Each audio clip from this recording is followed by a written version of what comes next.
2025 பொலிட்டிக்ஸ்ல ஒன்றே ஒரு செய்தி இந்தியா முழுக்க பேசுறாங்க. பீகாரில் பாஜக அமோக வெற்றி, அடுத்த இலக்கு மேற்கு வங்கம். இது சாதாரண தேர்தல் முடிவு இல்ல நண்பா. இது குடும்ப அரசியலின் வீழ்ச்சி பிளஸ் நடப்பால தான் மக்கள் நம்புறாங்கன்னு காட்டின ஒரு ஸ்ட்ராங்கான மெசேஜ். இந்த மாதிரி நேர்மையான அனாலிசிஸ் தெரிஞ்சுக்கணும்னா தமிழன் ஐக்யூக்கு சப்ஸ்கிரைப் பண்ணுங்க. பீகார் ஏன் இந்த அளவுக்கு பிஜேபி வேவ்?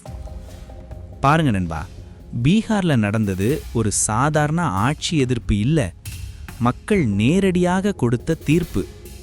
குடும்ப அரசியல், ஊழல், பயம் இவை முடியட்டும். லாலு, தேஜஸ்வி, தேஜ் பிரதாப் ஒவ்வொருத்தரும் தங்களுக்குள் பவர் ஷேர் பண்ணிக்கிட்டாங்க.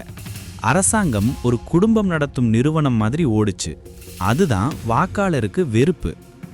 அதுக்கு மேல வீட்டுக்கு ஒருவருக்கு அரசு வேலை, இது அரசியல் வாக்குறுதி இல்லை, ஒரு 1000 கோடி ரூபாய் காசு சுமை. மக்கள் அதை புரிஞ்சு கொண்டார்கள். அந்த ஒரு லைன், இதுக்கான செலவு உங்களுக்கு தெரிஞ்சுதா?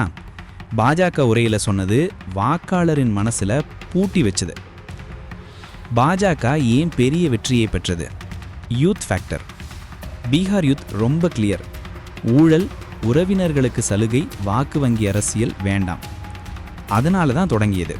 பாஜக 90 இடங்களில் முன்னிலை, ஜேடியு 80 இடங்களில் முன்னிலை, மொத்தம் 201 இடங்களில் முன்னிலை, 87% வெற்றி விகிதம். இது இந்திய அரசியல் வரலாற்றிலேயே ஒரு மாஸ் நம்பர். என்னவென்றால் பிரைம் மினிஸ்டர் மீது ட்ரஸ்ட் ஸ்ட்ரென்த்தாக இருக்கு.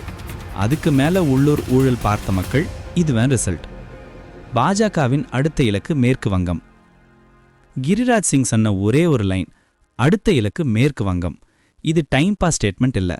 வெஸ்ட் பெங்காலில் ஏற்கனவே பாஜக 2வது பெரிய வாக்கு சதவிகிதத்தை கொண்டுள்ளது. டிஎம்சி மீது இருக்கும் ஊழல் வழக்குகள், அரசியல் வன்முறை பிரச்சனைகள், இளைஞர் வேலையின்மை நெருக்கடி. அதனால பிஜேபிக்கு இது ஒரு சாதகமான கிரவுண்ட். பீகாரில் வெற்றி என்றால் உளவியல் ரீதியான ஊக்கம். இதுக்கு பிறகு பெங்காலில் கிரவுண்ட் ஒர்க் ஸ்டார்ட் ஆயிடும். ஆர்ஜேடி சரிவு. லாலுவின் குடும்பத்தை மக்கள் ஏன் நிராகரித்தார்கள்? ஆர்ஜேடி சரிவில் 3 முக்கிய காரணம். 1, குடும்ப அரசியல் சுமை. முதல்வர் மனைவி, எம்பி மகள், துணை முதல்வர் 2 மகன்கள். பதவிகள் எல்லாம் ஃபேமிலியில் இருந்தது. மக்கள் பார்த்தார்கள், நாம வாக்கு போடுறோம், ஆனால் அதிகாரம் ஒரே ஃபேமிலிக்கு போகுது. 2, மோசடி நினைவுகள் புதியவை. கால்நடை தீவன ஊழல், அரசு வேலை ஊழல், பினாமி சொத்துகள், ரயில்வே நில ஊழல். இது எல்லாம் பீகார் மக்கள் மறக்கலை. கோர்ட் ஸ்டெப்ஸில் இன்னும் ஃபேமிலி கேஸ் போய்கிட்டே இருக்கு. இதுதான் அவர்களை தோற்கடிச்சது. 3, பொய்யான வாக்குறுதிகள். வீட்டுக்கு ஒருவருக்கு அரசு வேலை. இது ஒரு நடைமுறைக்கு மாறான மிகப்பெரிய வாக்குறுதி. பிஜேபி அதை முழுக்க முழுக்க டிஸ்மேண்டில் பண்ணிடுச்சு. இது எல்லாம் சேர்ந்து ஆர்ஜேடி 20% வெற்றி தான், காங்கிரஸ் 8%. மொத்த சரிவு. இந்தியாவிற்கு அரசியல் செய்தி, குடும்ப அரசியல் சரிந்துவிடும். பீகார் தீர்ப்பு ஒரு சிக்னல். 2025-26 பொலிட்டிக்ஸில் குடும்ப அரசியல் சேலஞ்ச் ஆக போகுது. பீப்புள் வாண்ட் நிலைத்தன்மை, வளர்ச்சி, உள்கட்டமைப்பு, இளைஞர் வேலைவாய்ப்பு, பாதுகாப்பு, சுத்தமான நிர்வாகம். Family based parties DMK, RJD, SP, TDP, Shiv Sena split ஆனது. இணைத்த எல்லாம் நெருங்கிய ஃபியூச்சரில் ரீத்திங் செய்ய வேண்டிய சூழ்நிலை. இறுதி வலுவான கருத்து என்ன மீனிங் இந்தியாவுக்கு? இந்த முடிவு சொல்றது, நாட்டை நடத்த போறவர் வீட்டை கூட்டணி பண்றவங்க இல்லை, வேலையை டெலிவர் பண்றவங்க. பீகாரில் இது மிகப்பெரிய தீர்ப்பு. பிஜேபிக்கு இது ஒரு ரீசார்ஜ், எதிர்கட்சிக்கு இது ஒரு உண்மை சோதனை. வெஸ்ட் பெங்கால் நெக்ஸ்ட் இலக்கு.